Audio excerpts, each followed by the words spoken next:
Hey everyone! In this video, we'll be covering the Conversations tab. Once you click on this, you'll see different sections here. Let's break them down and then discuss them individually.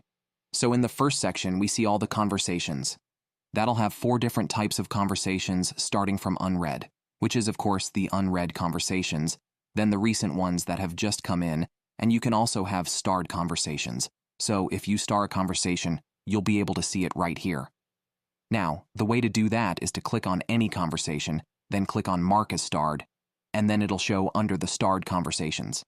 Then we've got the All tab.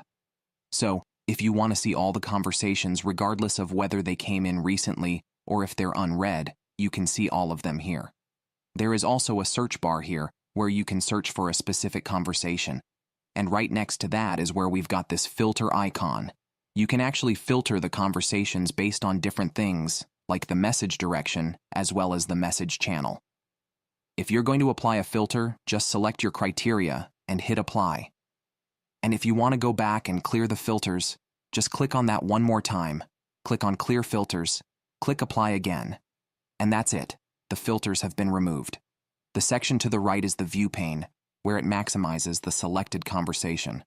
So when I select one, it shows the phone number on the top. There are also a few options like archiving it, starring the conversation, marking it as read, or even deleting it. You'll also see the activity type drop-down selection, but I'll jump into that a bit later. Now, if you look downwards, you'll be able to see when the conversation started as well as the conversation history with the timestamps.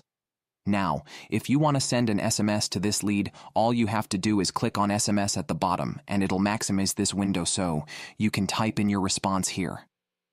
Now please know that if you have more information stored like email, WhatsApp, Instagram, all that, you'll be able to send all those message types right here. Now when you're sending a message, you'll see that you've got a bunch of different options. The first one is attaching files where you can upload documents if you need to. You can also insert emojis to make your messages more visual and insert templates like snippets or text templates. Once you click on using a template, it'll automatically populate the text, saving you tons of time. Another thing you can do is request a payment right from the Conversations window. Please know that the contact must have a name before you start using this feature. So let's go ahead and try it out with another user. I'm going to pick this one right here, and then if I try to request payment by clicking on the $ icon, you'll see that it allows me to send a payment request. You can easily add your line items as well as define the price and then also set an invoice due date. And once you click on copy link and mark as sent, it'll add a payment link with their name as well.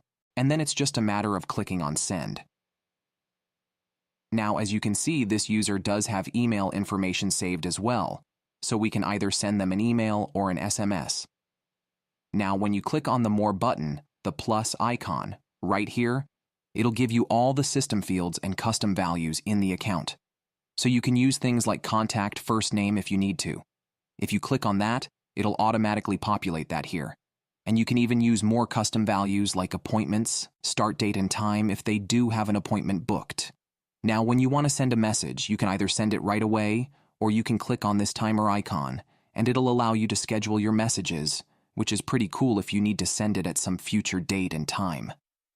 Alright, so now if we have a look at the right sidebar, we've got these 3 little icons here. Starting with the first one, we've got contacts. So when I click on that, it'll actually display the contact information of the lead you're talking to. So you can see multiple details like their contact information, their tags, as well as what workflows they're currently in. You can also add or edit their name from here if you need to. Then if you click on the calendar icon, this is for appointments. If you want to book a person right away from the chat, you can click on Book an Appointment. And then it'll bring up this pop-up where you decide what calendar you want to book them in, and then you can also put in the appointment title, like a discovery session, and then decide the date and time. Once you're satisfied, just click on Book an Appointment. And then it'll generate an appointment for that person.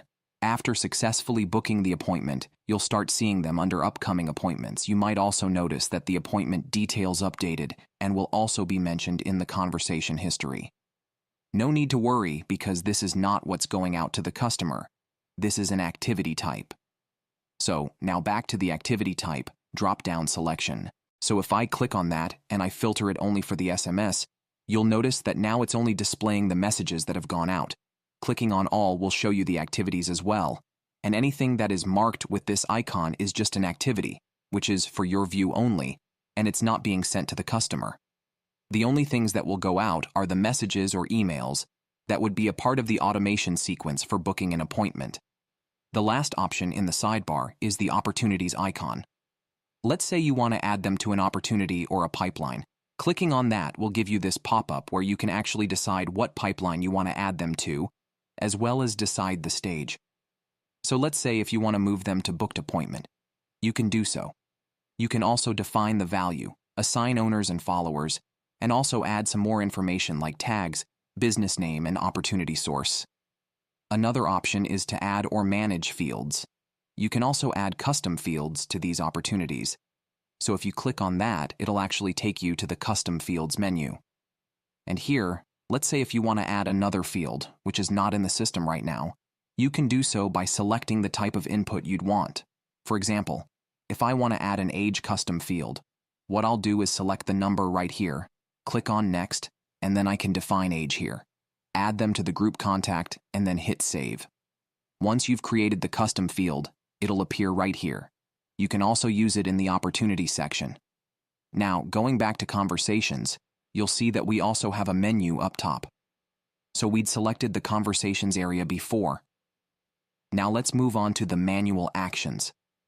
Now, manual actions are certain actions that you decide in your workflows. So let me show you an example real quick.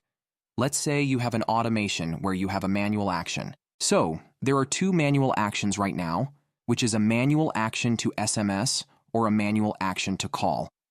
So what it basically does is it creates an alert or a task for you that, hey, this person has come in and you're supposed to call them as soon as possible. So these are the kinds of actions that if you create and somebody passes through them, you'll see them under manual actions for yourself. So let's test it for one of our users. And I'm going to hit test right now. And let's see if it does appear in the manual actions. So if I head over to manual actions right now, it has created a manual action for me that this person is supposed to be called. This way, you can keep track of all the persons or the leads that you have to call, and it will help you solidify your processes. Then, we have templates or snippets, where you can actually create text or email snippets. Start by selecting an option, and the first thing you have to do is name it. Then, type in the text that you want here. You can also use custom values here to personalize this message. Once you're done, just click on Save. That template will then be saved here, and you can start using it in the conversations area. Finally, the last one we have is trigger links. Trigger links are really powerful because they allow you to map your previous links. Then, when somebody clicks on a link, you'll be able to track it, as well as build automations on top of it. So, if you want to create a trigger link, all you have to do is click on Add a Link, then paste your URL here where you want to track if people click on it, and then you can name it and click Save. Once you've done that, let me show you what you can do with automations using trigger links. For example, let's say we create a new workflow. So what I'll do is click on Add a New Trigger, then in the search triggers, I'll search for trigger link clicked. Once I click on that, you have to click on Add Filters, and then select the trigger link. Then choose the trigger link that you want to test. Now, if you remember, we named it Test, so I'm just going to choose that one and then hit Save. Now let's say somebody clicks on that link. This automation will start. And here you can actually decide a different set of actions. So you can add a tag to that lead if you want to categorize them better. And then you can also perform more actions, like maybe sending an SMS and thanking them for opening that link or whatever was inside that. So this really allows you to create a very powerful automated sequence using the trigger links. All right, so that's it for the training for the Conversations tab, and thank you for watching.